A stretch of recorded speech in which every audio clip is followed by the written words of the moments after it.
Good evening, free enterprise fans, and welcome to another night of excellent randomizer action. I'm Leggy Starscream, and I'm being joined in the booth tonight by Invenerable. So, Invenerable, what do we got going on here tonight?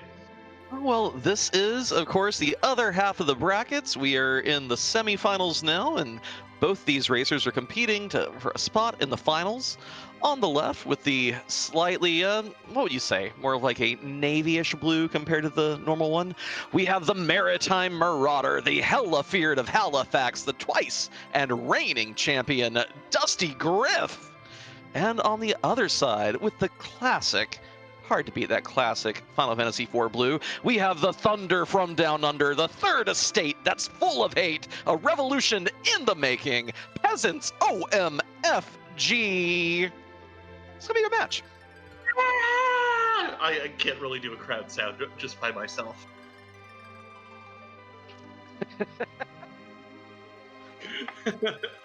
But yeah, we have two incredible runners tonight. Gonna start us off with what looks to be an interesting start. We've got that starting Rydia.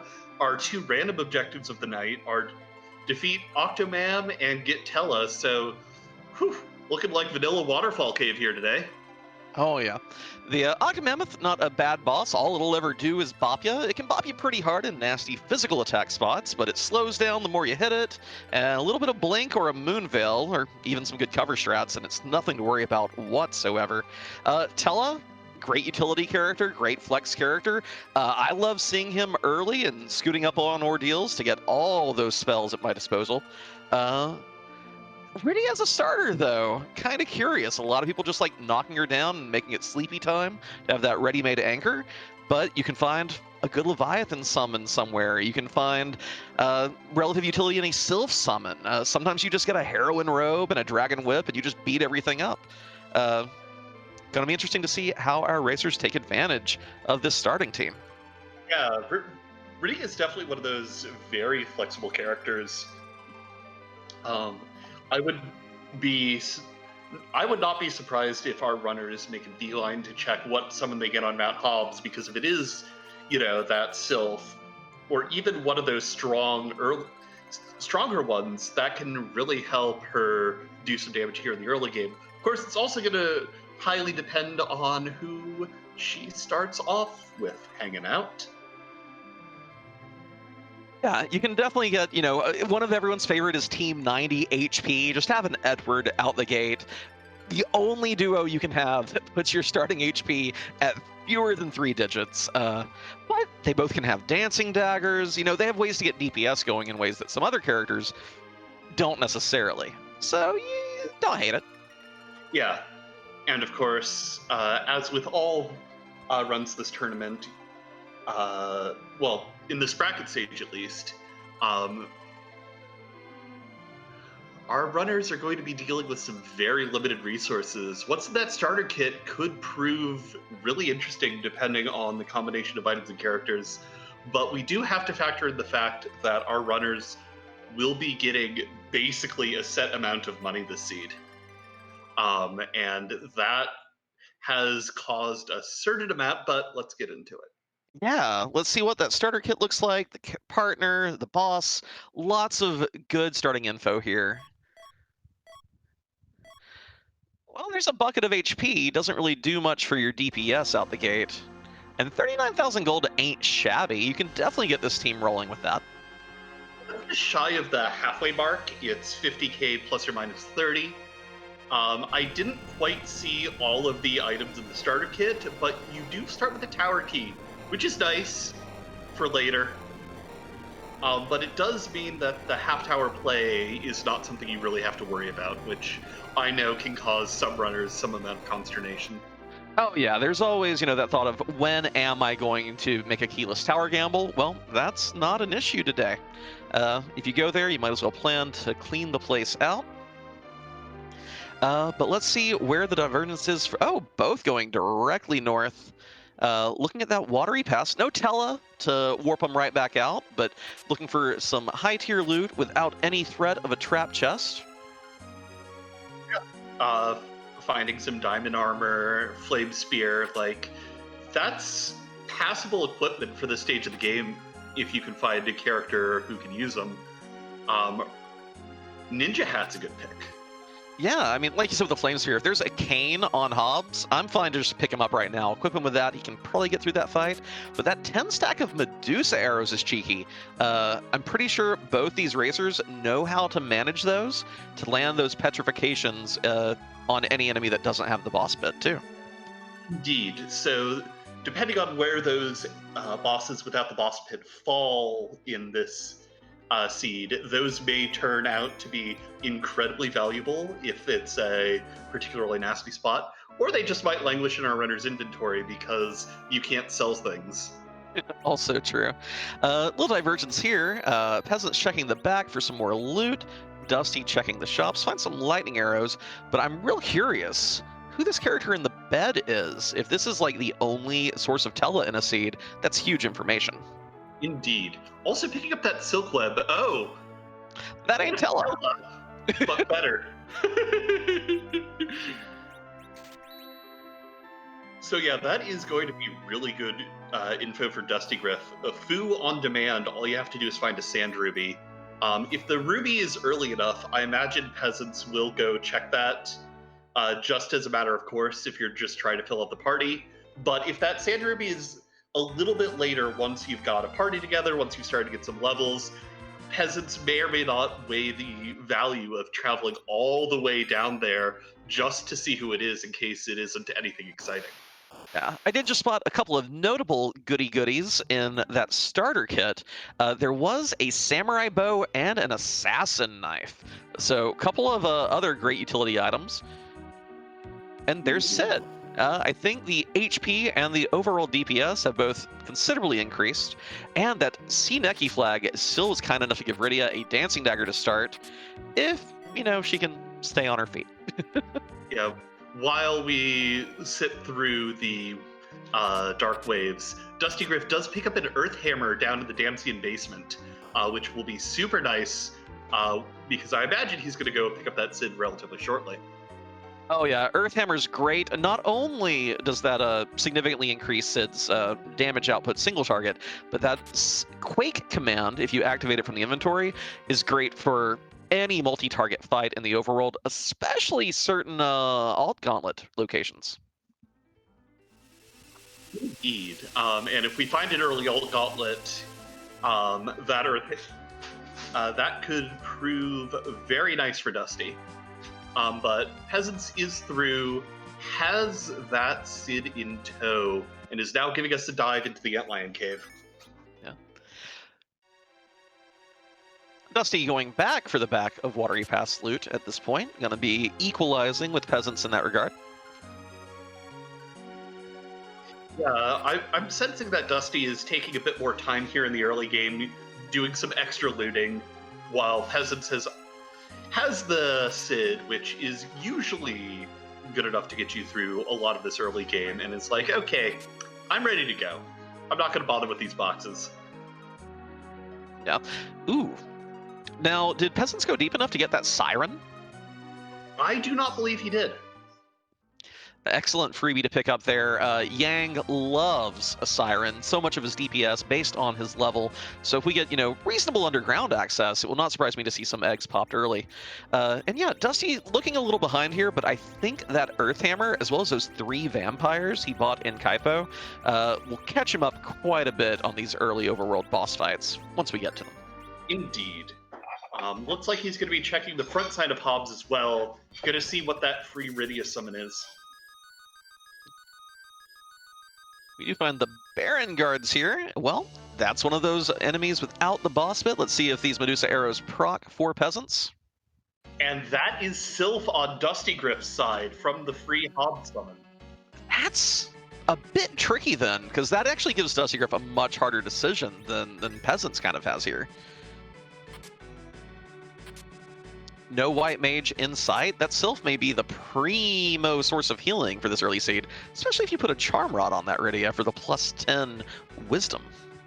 Indeed, indeed.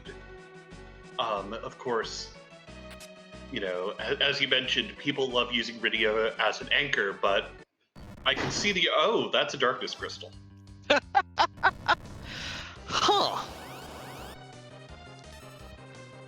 Well, that adds a few cheeky options for our racers to pursue if they so choose. Yeah, ranging from, do you go up and try to take a cheeky fight early? Do you just go up and check the shop and character? Do you leave it for now? Well, so Dustygriff at this point knows there is a Fuso Ya in the pool, but I think just generally speaking, no one... Like, character checks are super dangerous to delay on this flag set by pure virtue of Fu being in the character pool. He can swing the early game to such a strong degree that if your opponent gets it and you don't, you're in a lot of trouble. So it makes perfect sense, I think, for both these racers of just given their experiences this tournament, no, I better take a quick look. Yeah. And you also get your first peek at that gated shop up there, which could prove huge. If you find hourglasses or coffins, those can get you through some tricky fights that you wouldn't otherwise be able to handle. Yeah, absolutely.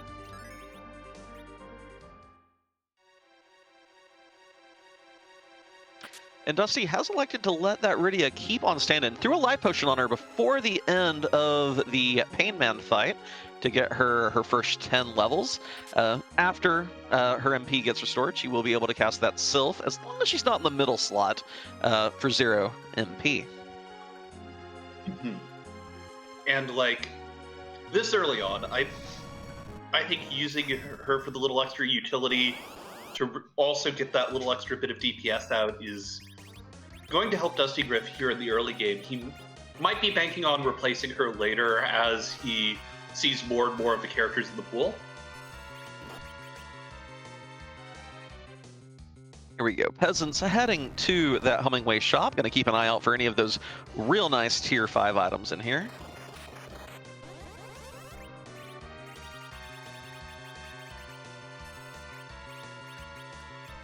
What do you like elixirs now that they cost 30,000 instead of 100,000? Have you found yourself picking up one for a rainy day? Or are you more inclined to stick with, if I find them, I'll use them, but other than that, not so worried about them? In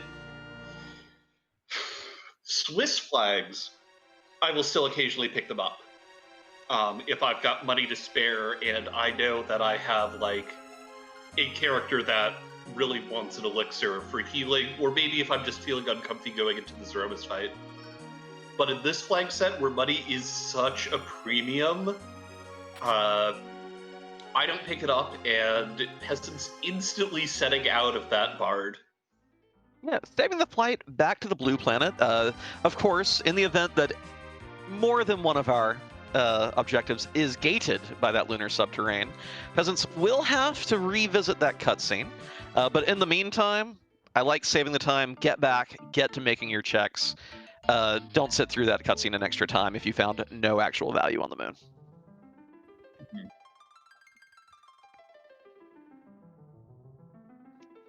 Peasants continuing kind of the narrative progression, going to the Fabul check next.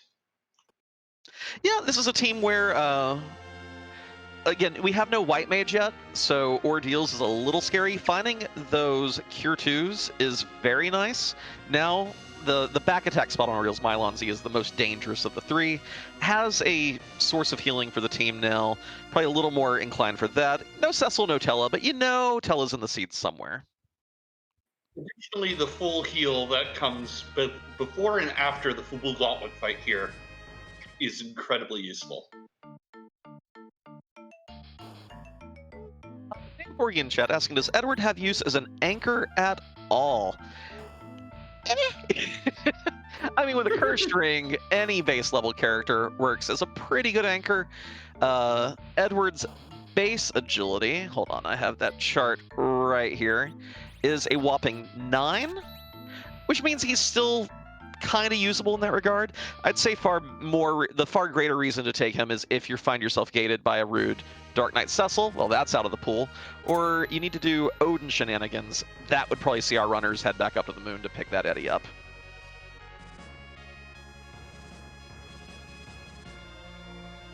Pancras in chat giving a bit more of a breakdown where the 9 agility can make it a little rough for slower characters like Fu or Sid or Tella. Yup. And we do find the Earth Crystal from the Bull. That's a very, very juicy item on this flag set. Getting access to the 2 characters at the top of the tower is nice, but getting it this early means you can probably wrap up your looting for the seed just by visiting that treasury. There are just so many boxes there. And with shopping at such a premium, having access to that much gear, which can roll up to tier 6, can be really, really nice. And honestly, can be the deciding factor of whether or not you take any of the characters at the top of the Tower of Zot. Dusty here actually taking the time to go ahead and accept the Edward into the team. Not sure how much mileage the Bard will be providing for the immediate future, but there are those niche situations where Eddie can really shine. Yep. Could also just be taking it for, hey, it's a warm body. True.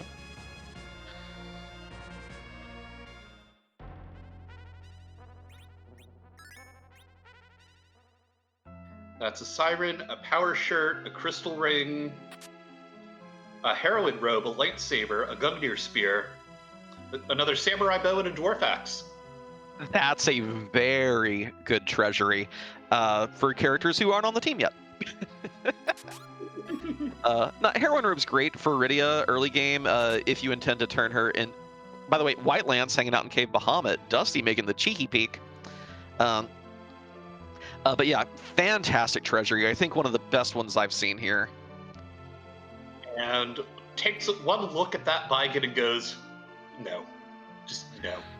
Is going to walk out here wanting to preserve that White Lance. So at face value, Dusty here bleeding a bit of time to Peasants because of the desire for increased loot. Little does he know that Earth Crystal almost seals the deal. There's not a whole lot more you really need to add to your team after a treasury that good. Indeed. Peasant is now electing to climb the mountain, continuing the fairly standard progression to checks. We've got 3 bosses back-to-back, which will be nice for our boss hunt. It'll get Tell online, and also it's the key item check that we are really interested in here.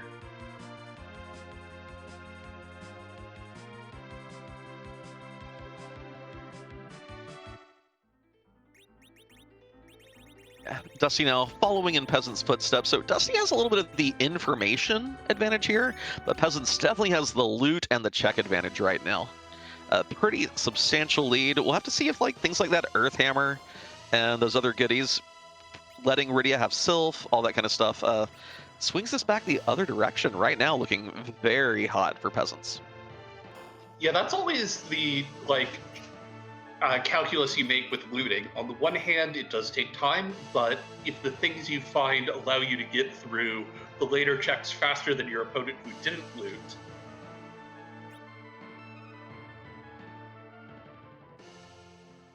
Ooh, that Sid rolling the big damage numbers, tearing through this Mylon Zed.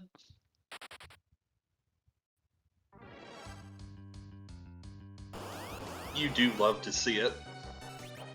No hesitation, running right into that second fight. Plague, one of the nastiest here at the back attack spot, getting that count off. But this is a super speedy Rydia here. Now, one thing I did notice, though,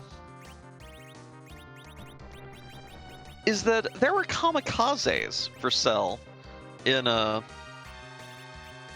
Troya, and Peasants spot an illusion, but not a kamikaze.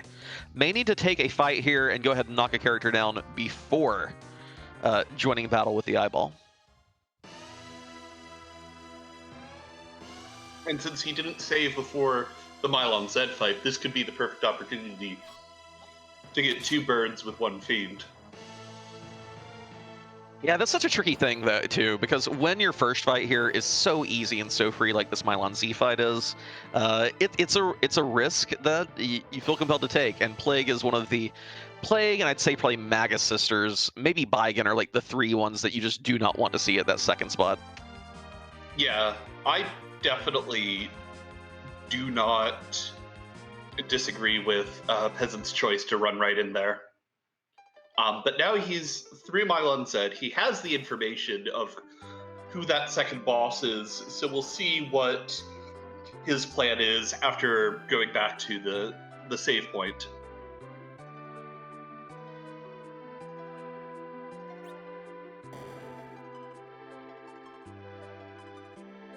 Well, first thing, flipping over to a bow and arrows, Plague is a flying monster, takes double damage from weapons with the air effect. Cane Spears, I believe Edge's Chakram and Boomerang, and of course bows and arrows. Yeah. Moves the party around, has Yang in the center to be the agility focus, and drops the battle speed down to 3. With the lot of damage that Sid and Riddy are putting out, that might be doable, but this is going to get really close really fast. Yeah, the tricky thing here is that, so Yang's going to be relative agility 5. Oh, wow, that crit. Very nicely done. No need to drop a character. Just use all your agility manipulating gear.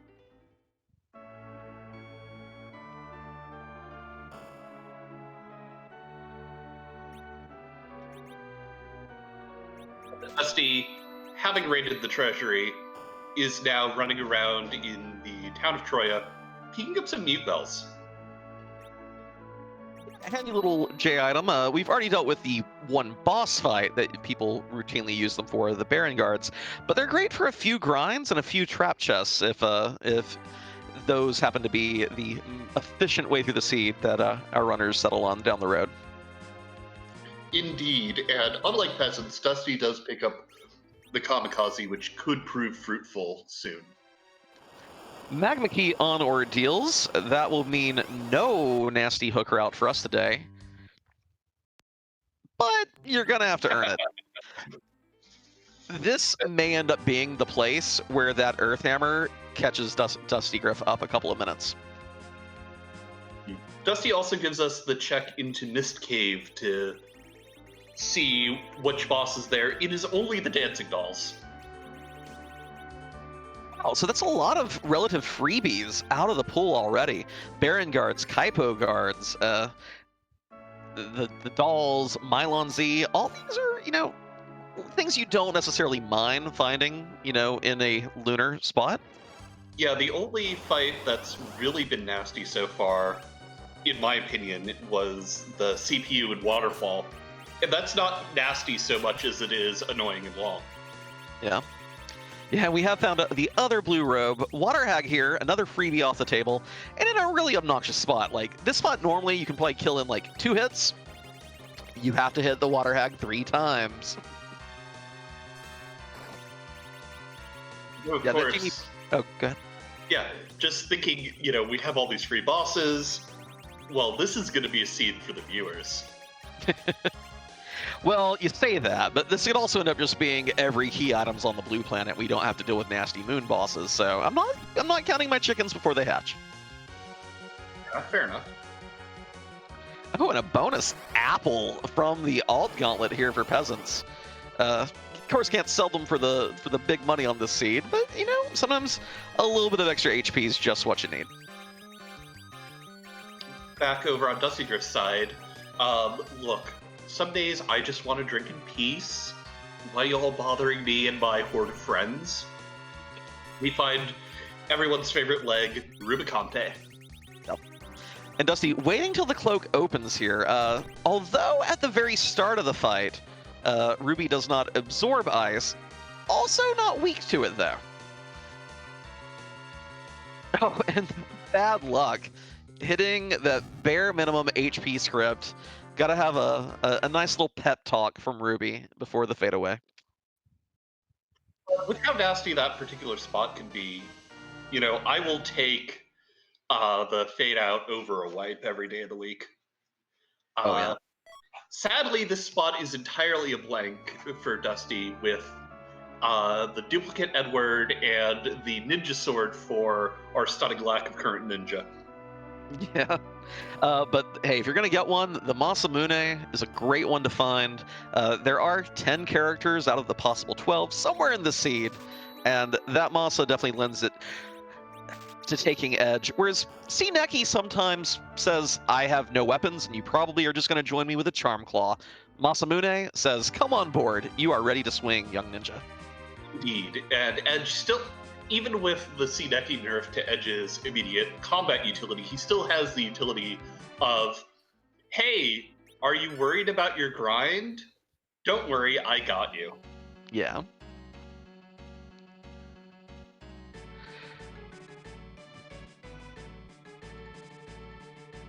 The nice thing too is that although it's a bit of a whammy, it's very, very rare for any racer to completely fade the Baron in for the entire duration of a seed, barring a very early go mode. So it was a whammy for Dusty. It'll probably be a whammy for Peasants as well. But this ordeal is going to be where we see if Dusty makes up any time. If he takes multiple Plague Wipes, Peasant's Plague Fight on the rebound was so good, so clean. Realizing how to do the agility to not have to start the fight with a character down, that was huge. But I think Dusty's alt gauntlet going to be a little better with that Earth Hammer. Definitely agreed. Though speaking of fading the Baron in, Peasants is immediately heading underground. I don't hate this. You do have those 2 free checks down there right away, as well as getting information on who the Feymarch bosses are, and maybe doing another check or 2 if you're feeling cheeky. Yeah.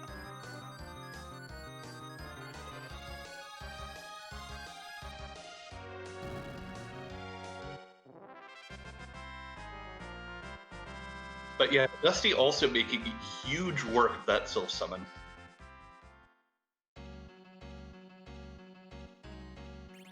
Now, I will note that Dusty did not say before the first fight, which makes me think, yeah, definitely taking the safety save here.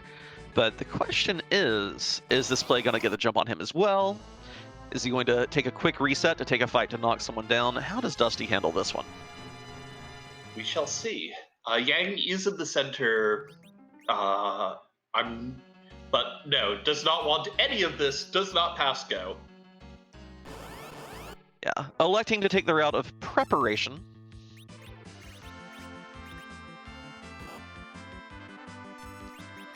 But who do you knock down here?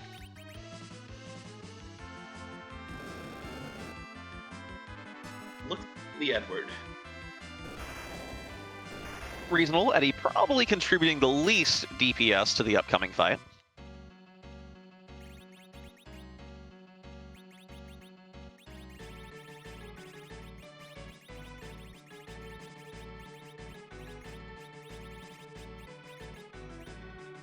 Also moving Rydia over to more of the Archer build. Oh yeah, this Rydia is going to be doing terrible things. Chat, can I get a let Rydia hit things, or maybe like a dozen of them?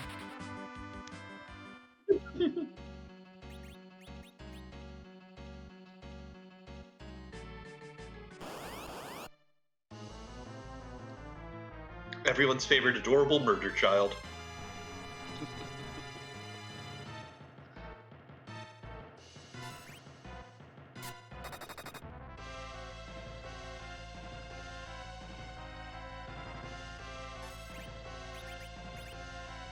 The problem with making a Rydia with a heroine robe your anchor is the rest of the team doesn't really keep up. So Rydia there is relative agility 5. All the boys are way too slow to keep up and don't even get a turn before the timer ticks all the way out.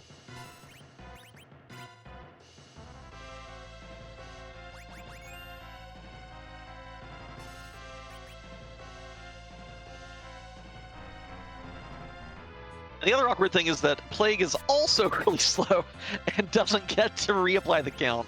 Okay. setup looking very smooth at this point. But definitely had a lot more difficulty with this fight than Peasants did. The power of a slow anchor and fast characters versus a fast anchor and slow characters really showing itself in this battle. Indeed. That said, I think this arrow should take out... Yeah, and there goes Plague.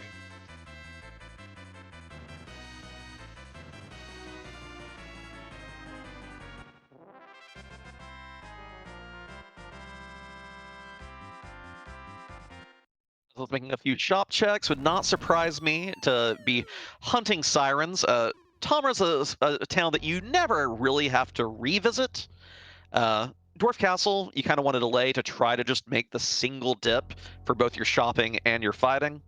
Tamra, no other time to come back here. Checks it on the way to, I'm presuming, Frey March here. You look to be absolutely correct. Does not bother to save, so I imagine is not interested in doing the looting, especially after that treasury. Yeah, that was such a choice treasury. You know, with the T Pro, you kind of expect it to be a little less good than normal, but between, you know, Zeroma's quality weapons for Cecil and Kane, great Black Mage stat sticks, power shirt for anyone who wants to swing a weapon, just fantastic one. So not going to even risk a fight with the Warrior's Chest and the necessary reset. This might a little more loot if you're touching it anyway, and the best key item in the pool. I wish I had an air horn right now because I would definitely be doing the bah, bah, bah, bah, bah. Because Drain Spear is... Why don't you tell chat about Drain Spears? Drain Spear is a weapon that if you don't know what everything... So if you're a young child playing this game for the first time in the early 90s, and you don't have a full working understanding of what percentages mean, maybe you never bother reading your status menu. Maybe you just equip it and you're like, oh, that's a nice looking attack number. Let's go with that. You're going to be sorely disappointed. This thing has 22% base accuracy. Very hard to use as a weapon in combat, but very good for throwing with an edge. And of course, I missed who the Queen of the Feymarch is, but we do have the Dragon of the Mists atop the throne. Leviathan. Ugh. Ugh. Ugh. Gross.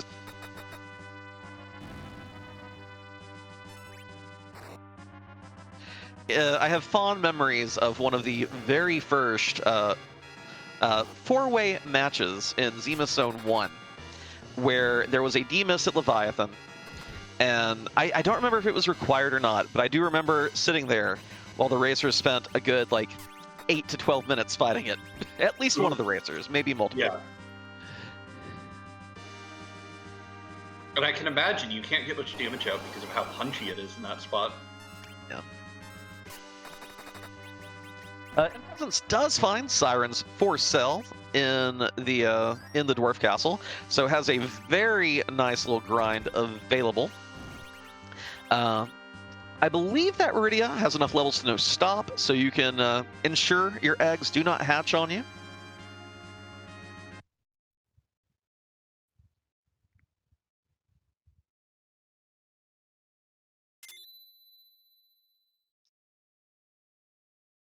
But also with these levels, apparently content to just go ahead and peek this boss spot and see how nasty it looks. Yeah, at the very least, you're here, you might as well get the information. But usually I feel like runners only really dive in here to actually take a look at the boss if they feel like, yeah, there's a good chance I can take this. But let's see, will this prove to be a bit of a wall for our runners tonight? Such a gross spot for this boss. I mean, this spot in general punches hard, has pretty good magic, because it has the combined stats of both, like, the normal dolls and the big doll. We don't have a source of Blink yet. Peasants did buy an illusion?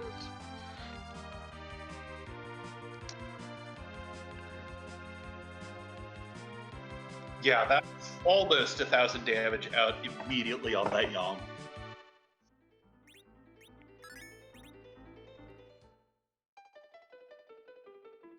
meanwhile, has cleaned up ordeals and is returning. Oh, not chasing underground, running up the tower instead. Another big point of divergence here.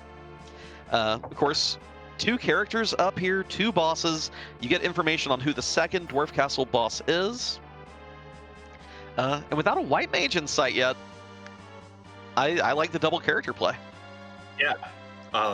Like you said, there isn't much of a white. There aren't any white mages out there right now. Like, Rydia can be an endgame white mage if you get the Asura summon, but that's by no means guaranteed. Kella is guaranteed, but, like, with only 90 MP, he can't do much. We've also seen the Fusoya in the bed, but again, that's only 190 MP. You're going to run through that very quickly when you start throwing out those tier 4s.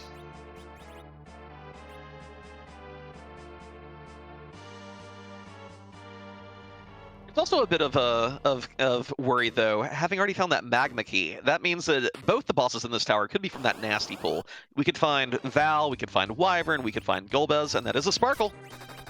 Indeed. It is just the palest of dims. Well, Stealth won't be doing Dusty any good here. No one on this team can cast Float.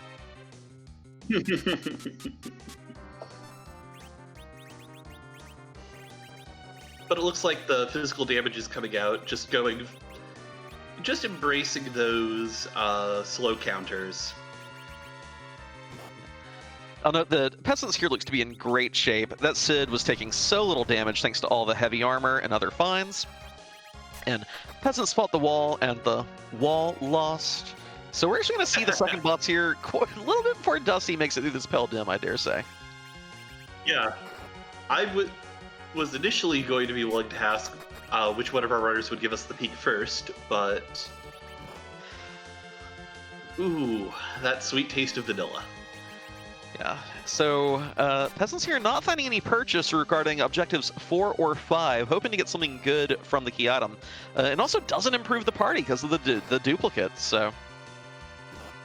Indeed, however, both Rydia and Sid have incredible armor at this point, and are just able to sit back, relax, and perforate the Karate Man. I like that the acrostic made by Peasants team basically says dupes, and we've already found 2 dupes. It was clearly prescient party naming all along.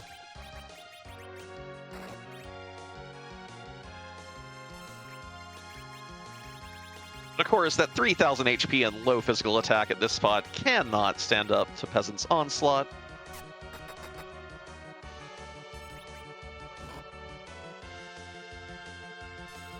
Now, having seen... Oh, go ahead. Dusty, I was just going to say, Dusty is still working on that Pale Dim.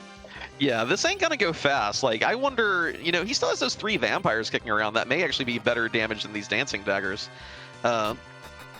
But I was going to say that we've now seen 2 dupes. We've seen Eddie on the Moon, Eddie and Baron Inn, starting Rydia, Rydia here in Dwarf Castle.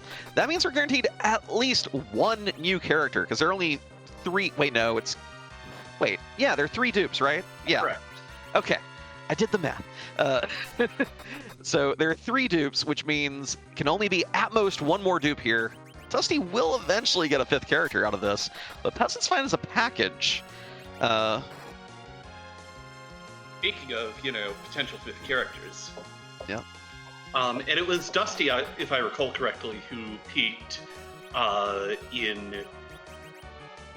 to see who our Sand Ruby character is today. So maybe Peasants will be rewarded with a duplicate Fusoya. That would be potent and definitely worth sitting through the cutscene for, especially with an unknown Octomammoth location still. Oh, other things worth.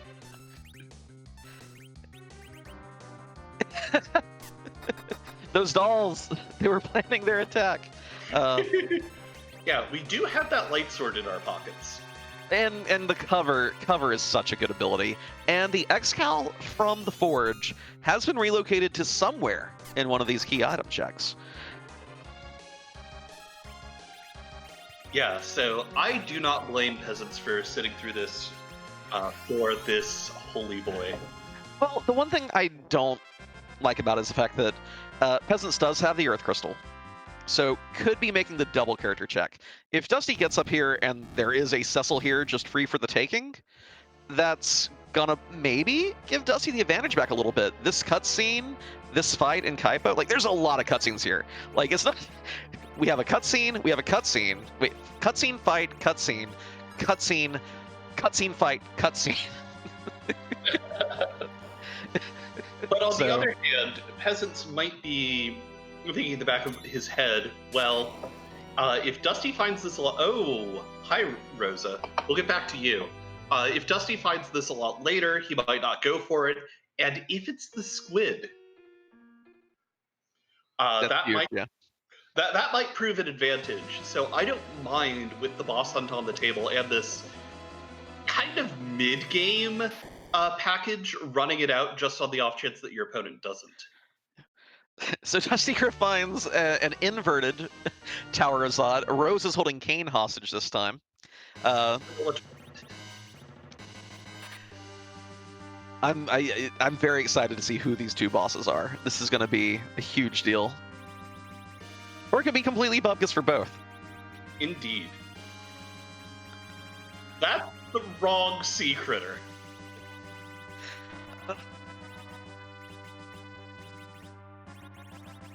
Well, so Dusty, saving that White Lance from Cave Bahamut, has a very potent Cane now.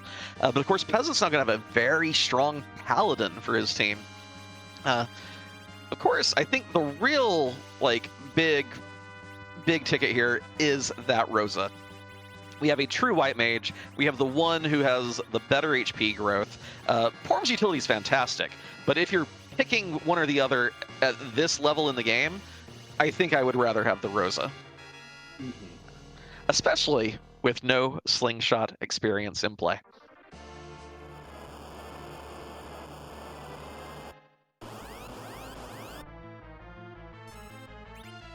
Now with the Cecil picks up some lit arrows.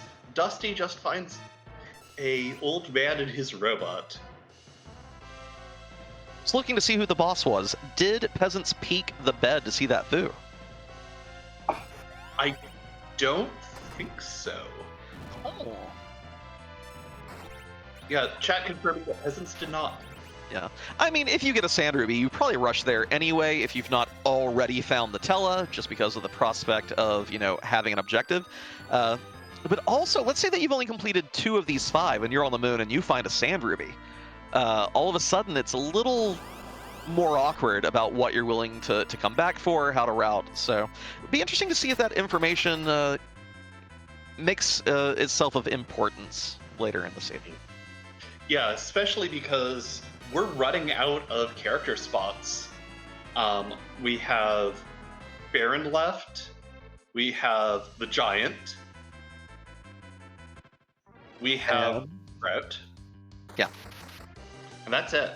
Yeah, just 3 places, and we've not seen our 3rd duplicate yet. So one of these spots will be a dupe, one of the other 2 will have the Tella. Is this going to be the fabled Tella at the end of Giant? Yeah, which may or may not turn out. Our runners will probably need to find the hook at some point, either for the character check or at least to turn in the pigtail. It could prove interesting, and unfortunately, Peasants is having a bit of a rough time taking out this yellow dragon.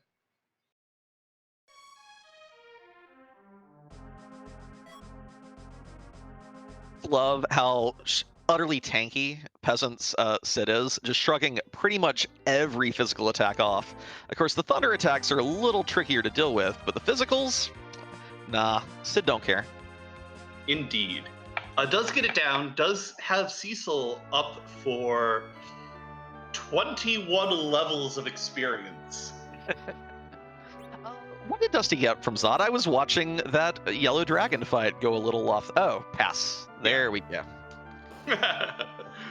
Yeah, so that also might factor into some of the calculus around key items and coming back to the blue planet as well. When you know okay, I can just now full clear the moon, come back down, never have to worry about that. Dusty rock again. And there's also the question that, so at this point, Peasants has, there's something in the gameplay at this point that says, I do not intend to go to Zot anytime soon. Having committed to Dwarf Castle, having done a little extra grinding, now making the tower play. If Peasants intends to do Zot, it looks like it's going to be still a while out yet. So if he never goes there, then that pass definitely shaves off time on your Zeromus walk. And not having a White Mage now also is, like you've said, very big cause for concern. Peasants doesn't have an Asura or a Sylph on Rydia, doesn't have a Rosa, a Pora, a Metella, a Fu. I think just that stack of Cure 2s is still his fundamental source of healing here. Yeah, and while he could find some Cure 3s for sale somewhere, those can get very pricey very quickly. I don't think we've seen a Sheila 1 check either. A freebie been hanging out for a while yet still. Indeed. Dusty is only just finally getting underground, having elected to clear stuff on the moon planet, the overworld first. But yeah, no, neither runner has gone into the Sylph Cave yet. We'll see if when Peasants decides to go back there. Yep. Now here's something I always forget to do when I'm racing, but let's keep an eye at who is teleporting away here. I'm keeping an eye out for that squid. That is, well, at least the hook rat is not logical this seed. I'm sure that is a sigh, a big old breath of relief, knowing that he's not going to have to tackle with her. Yeah. Though Dusty might sigh a little less heavily with the cane in the party. Val is still a rough fight for us, though. Ooh, and in spite of our deviations, both runners now meeting back up to climb this tower. So Dusty having cleared Zot, gotten the cane and the Rosa, Peasants having done Dwarf Castle into package to get that Cecil. Yeah, both of our runners sitting about the same number of. I'm sure. Is there a term for key items plus pass? I feel like there should be, because technically the pass is not a key item due to a number of considerations, and therefore does not count towards your 10 key item count. But it is in many formats in the same pool. And yeah, Scythe Marshal calling out things that light up on the item tracker. So yeah, things that make you go, Yeah, things that make you go, Both of them having the same number of non-whammy checks.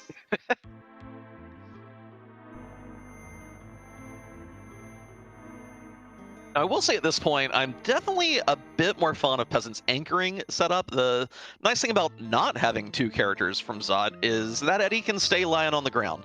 9 agility, perfectly fine, especially with that Sid in the very final slot there, means that his actions can typically be buffered by the others if you are trying to keep him up to speed.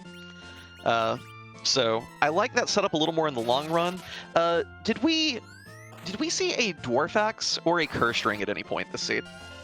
Did see a Dwarf Axe in the last chest of the Treasury. Gotcha. Okay, so Sid with a Dwarf Axe is also really good anchoring, so I take it back. Never mind. Yeah, I don't mind either of them. I think Peasants might choose to migrate towards that strategy once he finds a non-Edward character to have in the party. Absolutely.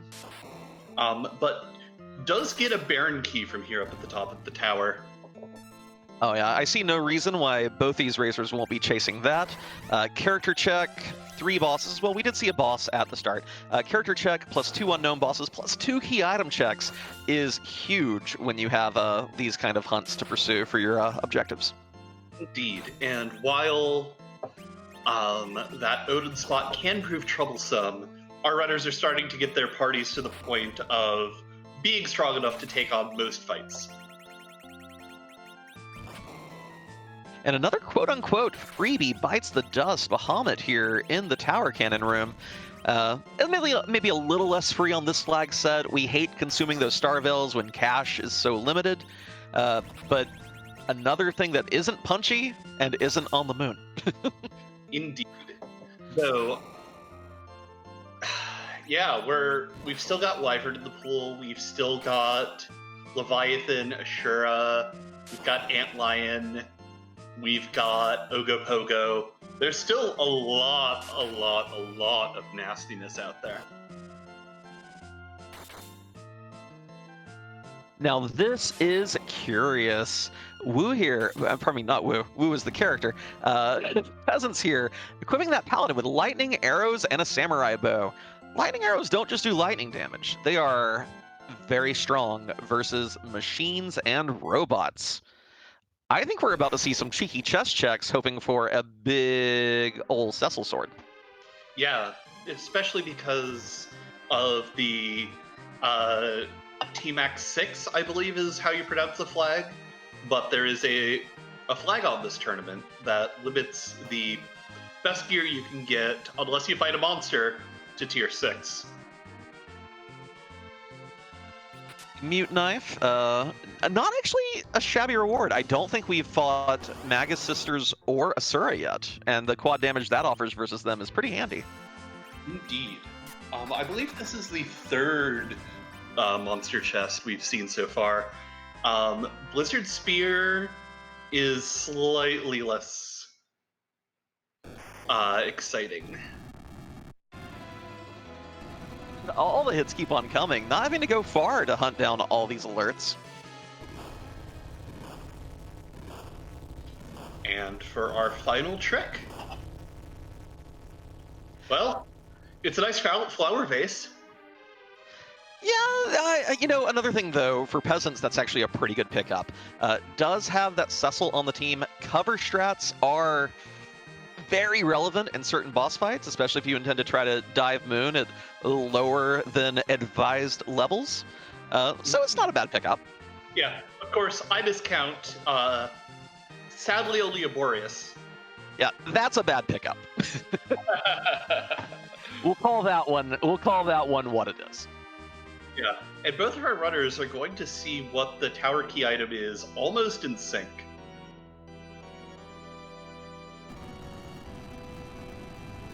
It's so cute because it looks like, we have just seconds apart, but the checks both of these runners have made are really quite varied, just you can tell by looking at their party composition.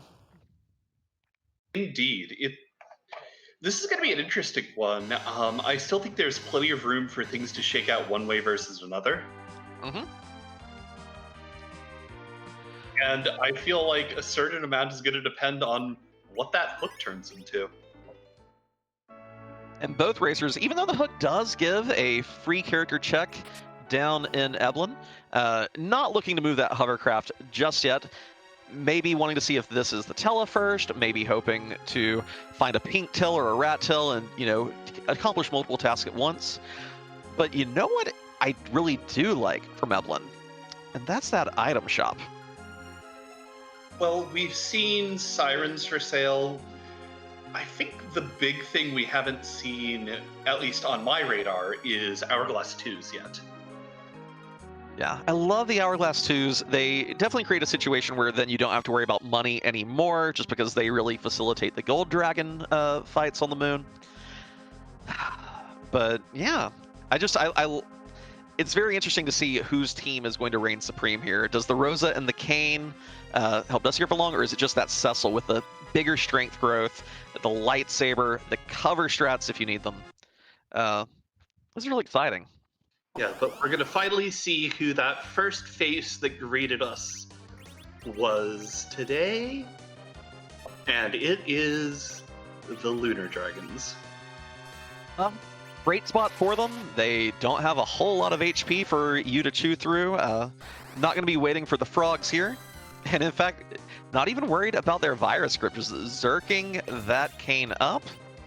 We'll see what Peasant strat is. Oh, also just hit them. Just hit them. They're going to die. Just bop them. Woo.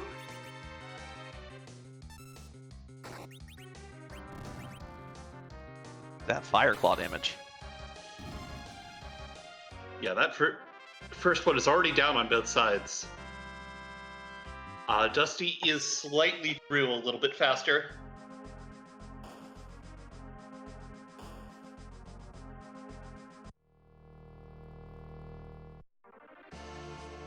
So 51 minutes in, 0 objectives lit up, and a mother of all bombs hanging out on the Baron throne. Yep.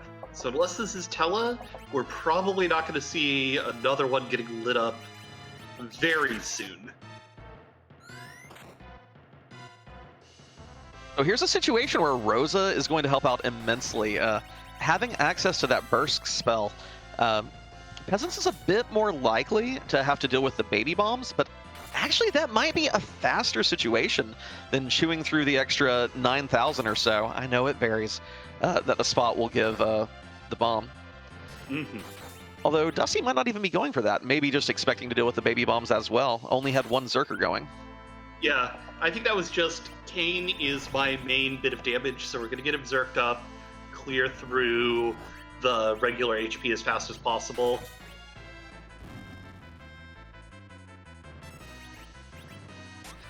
You know what's actually going to be really good here for Peasants? The Boreas from that final trap chest. Oh, yeah, that's a good call. Where is it? Where is it? There it is! There it is. The bomb's getting the bulk of Vanilla Kenatsu's magic defense here, but still, great use of your resources, and that's what just shows like how top tier these racers are. It's not just being able to get through fights; it's constantly being aware of the resources at your disposal and how to leverage them as best you can. And hey, but you get an old man for your trouble. Dusty immediately getting both of our runners seeming to keep the old men. Yeah, but notably Peasants also keeping the Edward here. Of course, again, there's still Odin somewhere out there ready to dish out death. So, gonna be really fun to see if the Eddie keep ends up being relevant this seed.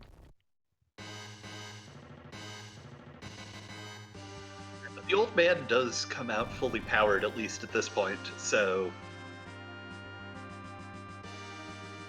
he will provide some very immediate utility with the weak and the Cure 4s and the Bursk. There's half of another objective, very convenient. So we have half of number 1 available, half of number 3 available, completed number 5. So all of a sudden, these past few checks, the tower into Baron, really, I'm sure our runners finally feel like they're making some headway into clearing those objectives this seed.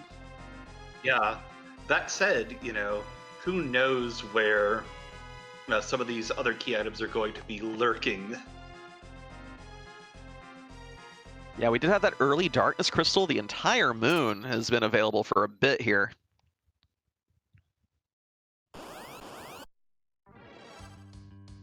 And down here we have Dark Imps on the Odin throne, where this is another one of those monsters that can be handled quite nicely with status effects due to not having immunities from the boss pit. Yeah. We see Dusty scrolling through his inventory, probably trying to see if there's a spare hourglass around that would utterly trivialize this fight. Or even a coffin to bring it down to 2/3 the power potential. Yeah, yeah. Now, Peasant's extremely heavily armored backline here, not taking a lot of damage, but still electing for the reset. Why doesn't my Tella do that? Like, come on! Because, so I was talking with Board the other day, and, I gotta go. So, Dustygriff taking down the Dark Imps, only getting a Ninja Blade, but walking it out. So I will note Dusty now has a Masamune and a Ninja Blade if Edge does end up, say, being on the hook route. But also, that was, what, 28,000 XP? Not a bad infusion for this team. Yeah, And like, especially as you're starting to feel like, okay, I'm gonna have to do my Fame Arch bosses or go to the moon, you've got this team really wanting to get those experience points where you can. Peasants here did a little rearranging, back for round 2. I didn't catch exactly what he did to his team, but let's see what the plan is this time. Looks like Cecil smash puny imps. Yeah, I like this. Zerking up with Medusa arrows to hope to get the procs. Rydia queues up a Toad to nullify this damage output the Dark Imps have going. And Tella hoping to land a weak on one of them to get them down to exactly 1 hit. Yeah, so this fight's sewn up now. The Toad lands. Didn't have any accuracy problems there.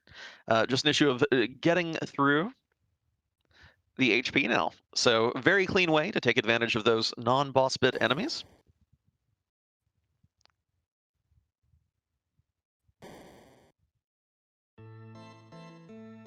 And they'll be croaking before long. Gosh. You know, we were a little sad to not get D-Lunars frogged back at the Beigen spot. It's only fair that these imps take their place tonight. We will prove that it's not easy being green one way or the other. Let's not leap to conclusions. Anyway, back on the other side, Dusty now cleaning up one of the checks that Peasants targeted early, this Dwarf Castle check. This Evil Wall going to be falling a bit faster, having multiple sources of Zerk. Still hitting like a truck, but this backline with the Rosa, the Cid, and the Kayn looks pretty potent.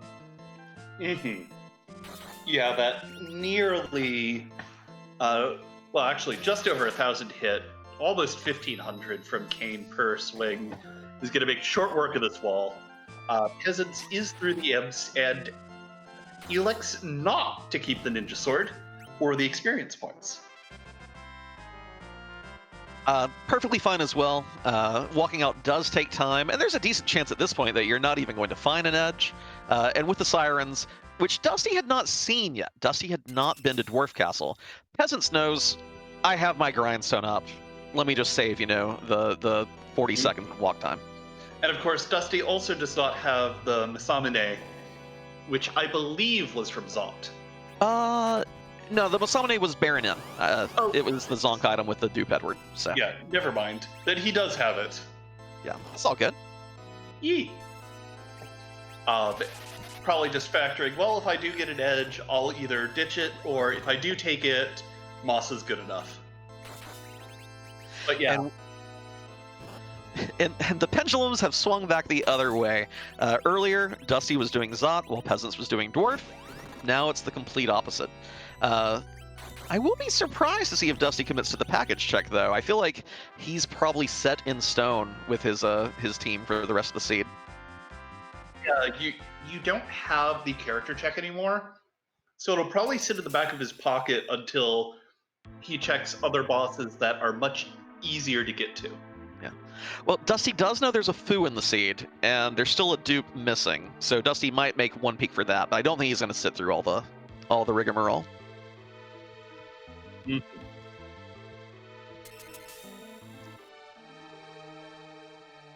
The Medusa arrows going down, the Cecil getting back on the Paladin path.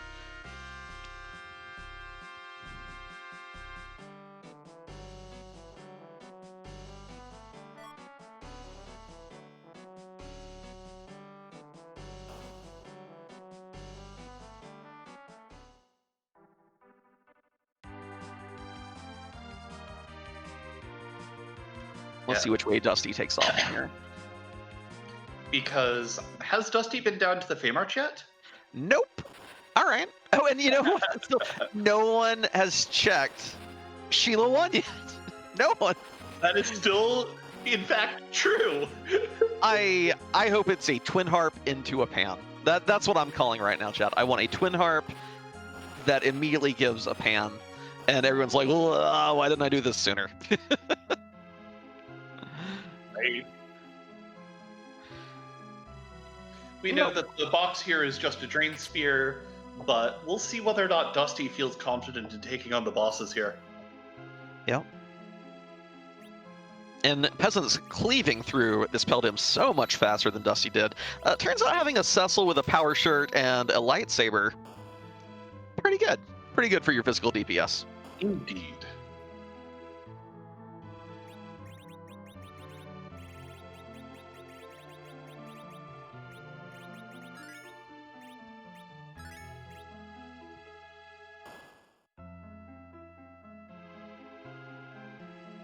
I'm curious what Peasants is going to elect to do with the party comp. Peasants doesn't have a White Lance. The best spear that he found was the Gungnir in the Treasury, which is still legit, but it may be a situation where he figures that, this Yang has gained so many levels, maybe he's the preferred one.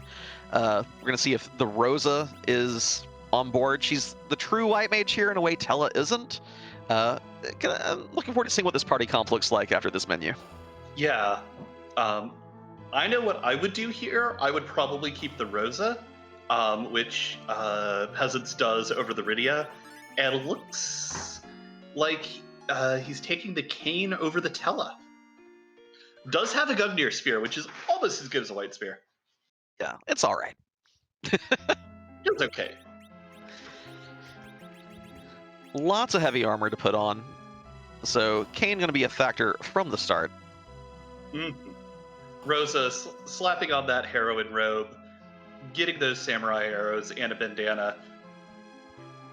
The sheer amount of physical prowess coming out of Peasant's party right now is going to be incredible. And Dusty not going for the D-Mist fight, which I still don't like it, even with the team. I don't like that fight. Leviathan a bit more reasonable here, although these Ice 2s at the Asura spot are going to be doing ridiculous damage. Yeah.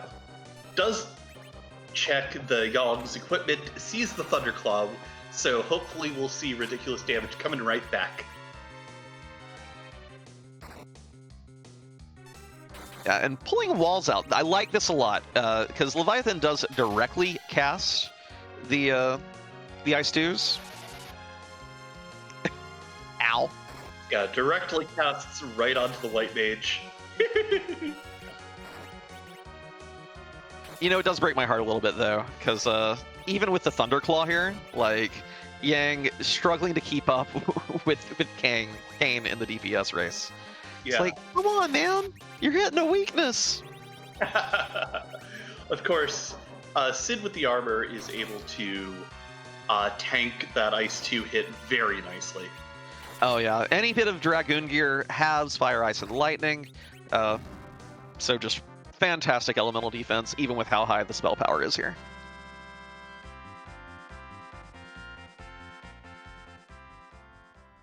As it cleans up Dr. Luggage, we'll be awarded with that pass shortly. Not a key item on the counter, but still wonderful to have. Dustygriff just gets, everyone's favorite apple. Delicious.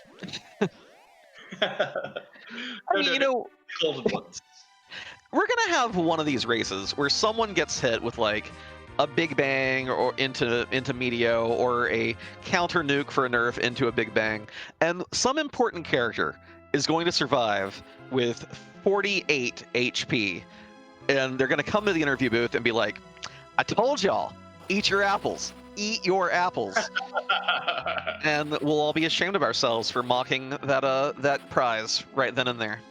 Indeed, but our runners in sync, going down into the Sylph Cave, finally going to give us the Shield of One check we love and deserve. And kind of equal on checks here. Peasants has done the package check, which Dusty hasn't. Dusty has fought Leviathan for a silver apple, which Peasants hasn't. Depending on where everything is, if anything's behind that D-Mist, we'd probably see Peasants take on the Leviathan before the Mist Dragon, so... hard to say who's really in the lead there, but if Peasants just fades Feymarch, I think he's still got the edge on Dusty here.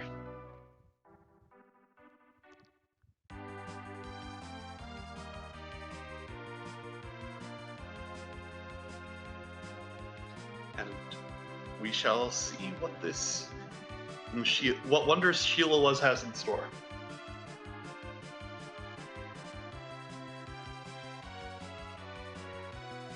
Ooh, Dusty moving this hovercraft. Not heading straight to Sheila. All right, all right. I don't hate it.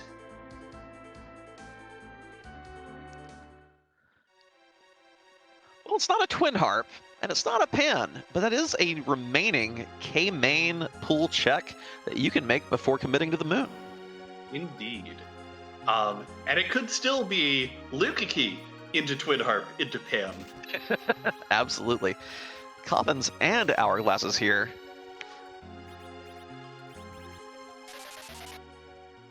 Your one-stop shop for mortality reminders.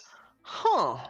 Dusty not peeking the character. Dusty knows there's a foo in the seed. There's still a duplicate available. But I guess, your chances are pretty low at this point. But the temptation would be so real there. Yeah, if they had slightly worse loot, I could see walking it out just because you can loot along the way. But does not want to make the commitment of doing the long trek down the cave.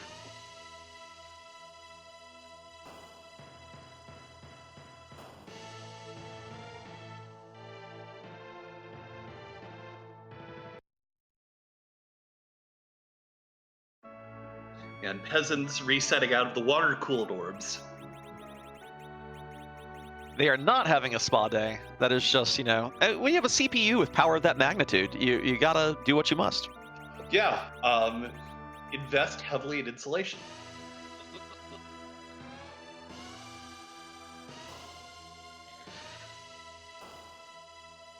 I love the cute little zigzags back and forth, even minorly. Like, if you were to like this would be like an overlapped, like sine wave and inverse sine wave if you were to graph the seed, like at different amplitudes, but it's just the way they keep swinging apart and then back together, and crisscrossing each other is, I don't know, I'm charmed by it. Yeah, it shows how these two incredible runners are going out and just making choices that show slightly different priorities, but, still basically doing the same set of things.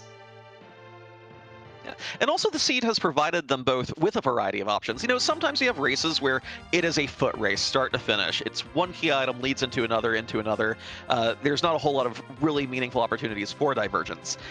This seed has offered it, both racers have taken it, and they're both still side by side going to this next check. You love to see it. Yeah, it looks like Dusty is heading back down, going to run that Lukaki down, and I imagine Peasants is hot on his heels. And we are at, notably, 9 key items. A 10th one is really what you'd love to see before committing to the moon. Make sure all those spots give double XP. If you need to grind before you take on bosses, Gold Dragons, Warlocks giving double XP, just boom, boom, boom. So many levels at your disposal then. So I really also just like this play a whole bunch.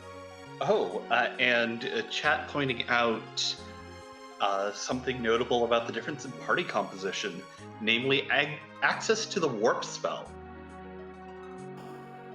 Oh yeah, keeping that Tello around for warp makes that difference.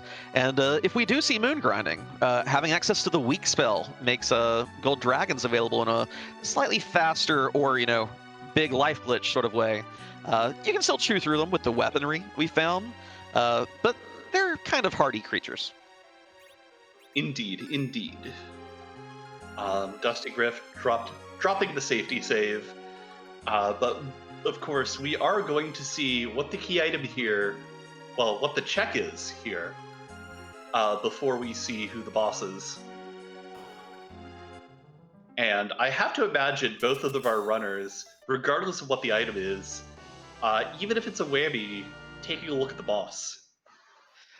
And what a whammy it is. Neither party still has its Rydia at this time. So we're looking for an Octomammoth here or a very quick reset. We know where D-Mist is. Indeed, that's Ashura. That Ashura is not getting fought today. So now the question is kind of like, how do you want to route your moon? Like, I don't think we have the levels to make that D-Mist fight anything resembling fast.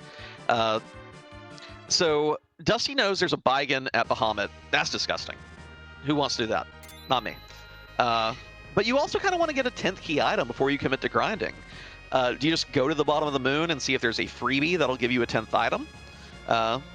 Or do you do top down and maybe hope for a big ticket item that brings you back to the blue planet? Personally, I would go bottom up, just because the walk to either floor where you really want to pop those sirens is a bit long either way. Yeah. But if you're at the bottom, you do have all that access to bosses you can fight to try and get that 10th key item online as fast as possible.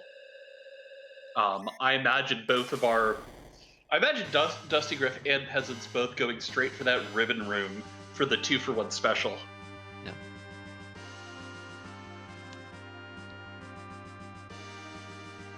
Now, Dustygriff has a little more info here. Peasants doesn't know there's a Baigan at Bahamut, and Peasants does have to sit through that Eddie cutscene. Mm-hmm. Yeah, we're going to see Peasants get that information. I wonder if he elects to go ahead and, like, Peasants has the stack of hourglasses, so I wonder if he elects to go ahead and take a fight even at 9 key items here, just to power the team up a little more. And you also have to wonder whether or not the runners are starting to get in each other's heads a bit, and whether or not Peasants is thinking, okay, would Dusty take this Baigan fight? Would he not? We'll see what he chooses to do with the information presented. It's also the question of, could my opponent have tackled that darkness crystal earlier rather than committing to the blue planet? I don't think you worry too much about that because, again, they found the Tella. They found half of objectives 1 and 3 each on the blue planet, so I don't think you're that worried about it.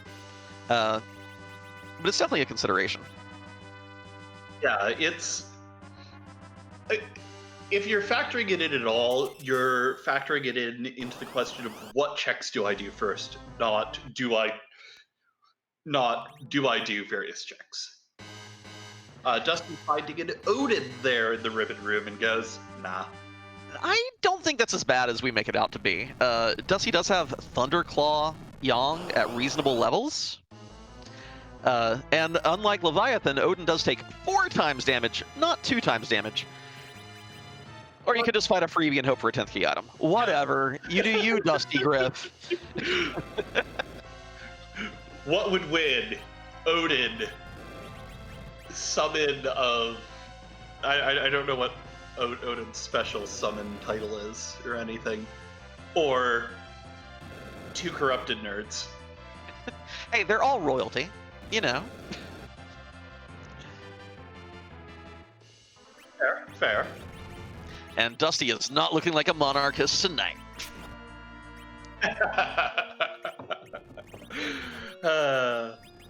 Taking out the Tella right before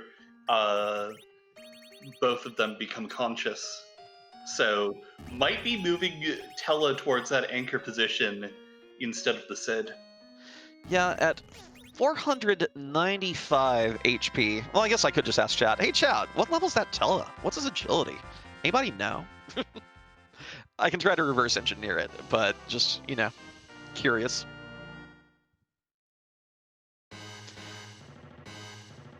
Not a key item. That'll be really good for Peasants. Peasants will be very happy with that pickup. Yeah, and it's 10 or 11 agility, so most of the team who matters should be relative agility 1 for the fights that matter. Oh, wait, level 26? Okay, that's still base 9 agility. That's fantastic. Okay. Yeah, I can confirm the level 26 from the last menu that Dustygriff did.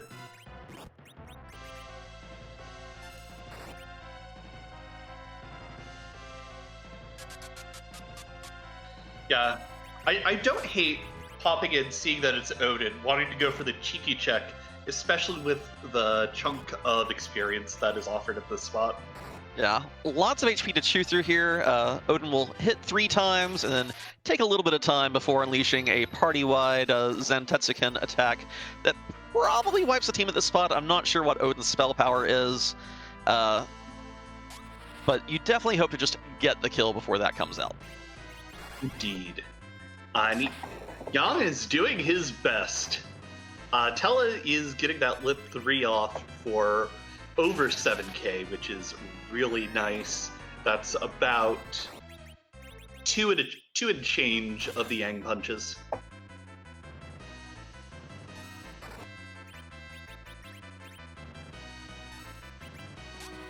There goes the sword.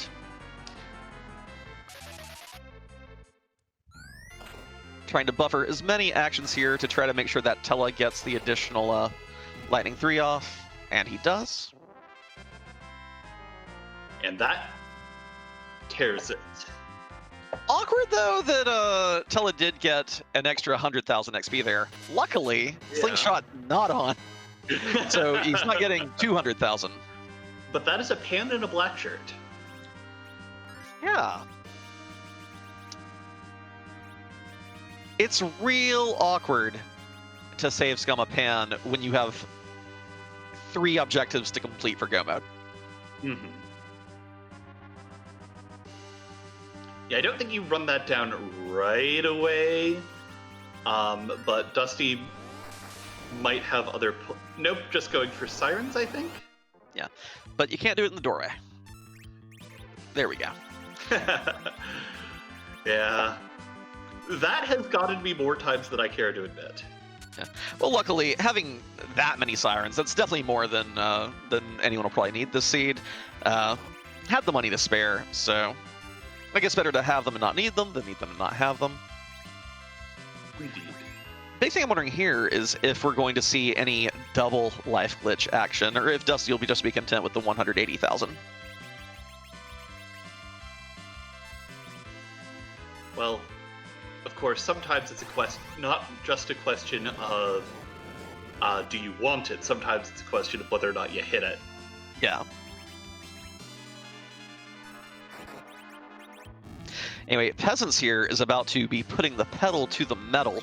Getting that X-Cal brings this Cecil online in a huge way. Physical DPS is going to be significantly greater for him than it is for Dustygriff at this point. This X-Cal and Cecil is really going to put Dusty on the clock right here. Indeed. Does get the double. Bella, go back to sleep. Past your bedtime. You did your work, old man. Go take a nap. Yeah. And there's the 240,000 experience points. It's pretty nice. Yeah. You unironically love to see it.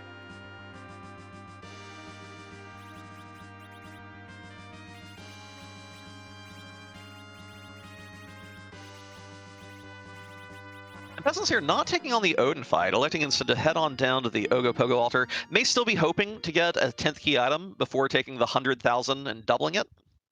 Yeah, might also just be wanting to do the extra bit of face checking, see if you can't find the cheeky Octomammoth as a way to set yourself up to fade some of these spots. Yeah. And X-Cal Cecil here loves to see a Dark Imp. It's like, oh, hello there. Fancy meeting you here. Dusty will be a little okay here. The White Lance on Kane will also do some damage, but not like Paladin Cecil damage. Yeah, there's the quad 9, and I don't even think Cecil's trying for that.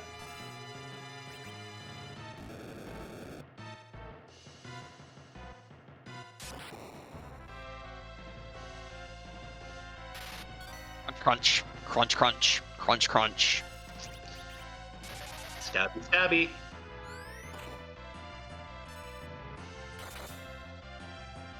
Ooh, that changes things.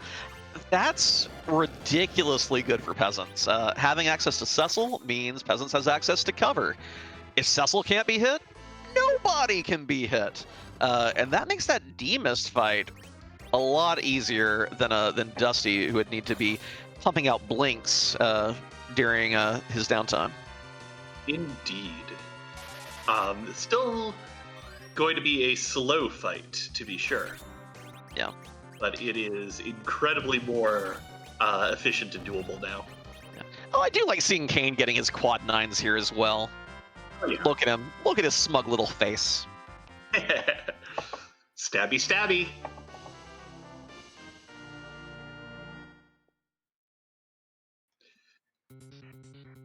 I mean, that... Technically, if you want to think about it, you know, Cecil has the nerf of not having his damage keep growing faster than other characters. Oh no, not that. Oh no, I hit the damage cap first, and now everyone else can catch up to me. Now, one thing I am excited to see here, I think Peasants has set up a little bit of Berserker action to happen here as well. That's a Heroine Robe, Samurai Robe, Lightning Arrow, Rosa. I wanna see Rosa Bay here out damaging Mr. Excal Cecil. That's what I want to see. Yeah, Kane's doing the jump. But there she is. She angry.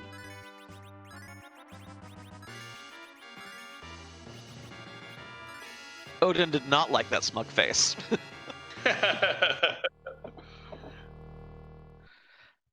So yeah, the power couple here going to town on this poor Odin, both hitting for over 3,000 a swing. I don't think Peasants is having with this one. Yong's like, wait, have y'all considered punching with both arms?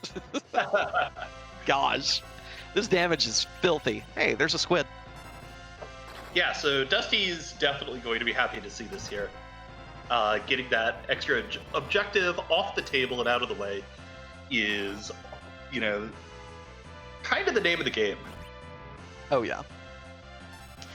But at this point, our runners are neck and neck. I cannot see either of them ignoring that pan after this. You're going to have full clear at the bottom of the moon. You can leave a save on the surface, or if you have to fly back after the pan, that's fine. It's not like you have to walk down 7 floors again. So I think we're going to see a very quick close to the seat at this point. I mean, 2 checks behind that. Okay, no, I lied.